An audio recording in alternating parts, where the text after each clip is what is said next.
As I got home from work that fateful evening, a sinister feeling washed over me, like icy fingers trailing down my spine. The house seemed unusually dark, the shadows dancing menacingly across the walls. I could sense a presence lurking within, unseen but undeniably malevolent. As I stepped cautiously inside, the air grew thick and suffocating.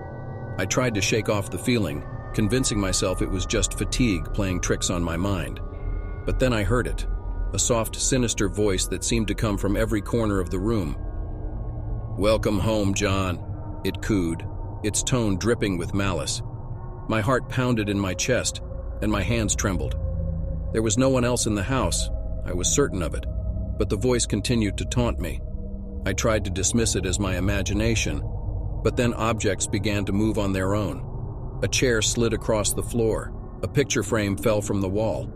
Panic consumed me as the voice grew louder and more insistent. "Leave," it hissed, "or face the consequences." Each word seemed to pierce through my soul, and I knew I had to escape. But the front door wouldn't budge, as if it were locked from the inside. I rushed to the windows, but they were sealed shut, as if welded in place. Trapped and surrounded by an unseen malevolence, I could feel my sanity slipping away. The house seemed to come alive, the walls pulsating with a sinister energy. As the night dragged on, the darkness deepened, and the sinister whispers grew louder, instilling in me a fear I had never known before. I was trapped, at the mercy of a malevolence that defied all reason and comprehension. I could only pray for the first light of dawn to break free from this living nightmare. The light never came. In the depths of a moonlit forest, I found myself wandering alone, far from any sign of civilization. A foreboding sense of unease crept over me as I stumbled upon an abandoned cabin, its time-worn structure giving an eerie vibe. Curiosity gripped me, and against my better judgment, I decided to step inside. The air was thick with a musty scent, and every creak echoed through the silent night. As I explored further, I noticed peculiar markings on the walls, symbols etched with precision, seemingly ancient in origin. An inexplicable chill overcame me as I came across a peculiar-looking journal lying on a dusty table. The words within spoke of a dark presence that lurked in these very woods, a malevolent spirit seeking souls to feed upon. Skeptical but intrigued, I continued to read on. Suddenly, the cabin's ambiance shifted. Shadows danced menacingly on the walls, and the temperature plummeted. My heart pounded in my chest as I sensed a presence watching me from the shadows. Fear engulfed me, and I attempted to flee, but an invisible force held me in place. In a haunting whisper, a voice filled the cabin, chilling me to the bone. "You shouldn't have come here," it hissed, sending waves of terror through my veins. My breath quickened, and I desperately tried to resist, but the unseen entity's grip tightened. The journal's words resonated in my mind, mentioning a way to appease the malevolent spirit. It demanded a sacrifice, a soul to join its realm in exchange for sparing mine. Panic consumed me as I realized the weight of the choice I faced. Desperation pushed me to explore the cabin further, hoping to find a solution to this nightmare. As I delved deeper, the air grew thick with an oppressive darkness, and the cabin seemed to shift and twist, confounding my senses.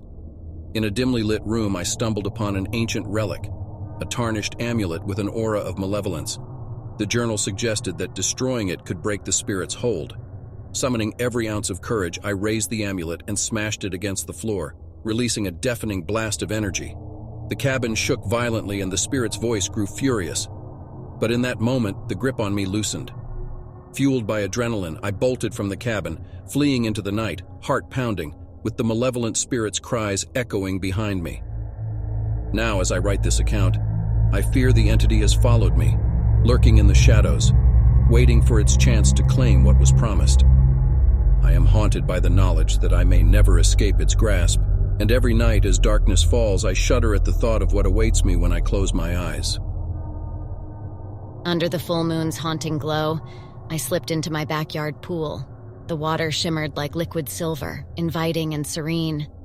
Little did I know that this seemingly peaceful evening would soon unravel into a nightmarish encounter beyond imagination. As I swam leisurely, a peculiar sensation washed over me, akin to being watched by unseen eyes. I brushed it off as mere paranoia, chalking it up to the eerie ambiance of the night. But then, as if on cue, a chilling breeze rustled the leaves of the nearby trees, and the pool water rippled without any apparent cause. A hushed voice, tinged with an otherworldly echo, whispered from the water's depths, "Welcome, wanderer." The hair on my neck stood on end, and my heart began to race. There was no mistaking it. Something unnatural lurked beneath the tranquil surface. Unease gripping me, I attempted to swim back to the edge of the pool, but an unseen force held me in place. Panic bubbled inside me as the water's surface seemed to thicken, forming a dark, inky substance that wrapped around my limbs like sinister tentacles. "Stay with us," the voice cooed, its tone now more sinister than before. "Join our eternal embrace." Terror surged through me, but my struggles proved futile against the spectral restraint. The pool water churned with an otherworldly energy, and from the depths emerged shadowy figures, ethereal beings with hollow eyes and twisted grins, beckoning me to join them in their watery abyss. I fought with every ounce of strength within me, trying to break free from the malevolent hold. But the water's grip tightened, pulling me deeper into its icy clutch. Just as hope began to fade, a distant memory surfaced, an old legend of the pool being cursed, a resting place for vengeful spirits seeking solace. Gathering my wits, I closed my eyes, drawing on an inner resolve to confront the malevolence head-on. With newfound determination, I focused on the memories of loved ones, the warmth of life, and the desire to escape this unearthly fate. Slowly, the spectral grasp began to weaken, as if my human emotions disrupted the sinister energy that bound them. Summoning all my strength, I let out a defiant roar and wrenched myself free from the pool's grasp.